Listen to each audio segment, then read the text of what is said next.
Hey everyone, Gil here at Grayman Prepping. On this episode of Your Prep for Today, I want to talk to you about fingernail care. And some of you are going, well, what are you talking about? Well, obviously you don't pay much attention to your fingernails then, but you need to take care of your fingernails for multiple reasons, because they protect a bunch of nerves in the tip of your fingers as well. But there's a lot of things you need to really take care of your fingernails properly, including fingernail clippers, emery boards, files, scrapers, cuticle scrapers, and everything else like that.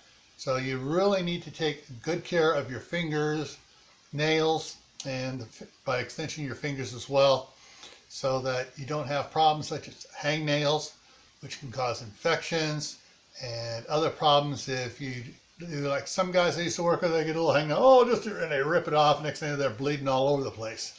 So you need to take care of your fingernails properly and have the proper tools to take care of your fingernails. So stay happy no matter what life throws at you. Stay safe, don't go out and do anything foolish. Keep adding to your preps: water, food, medicine, clothing. Learn a new skill, and if you can, plant something indoors. Grow an indoor garden.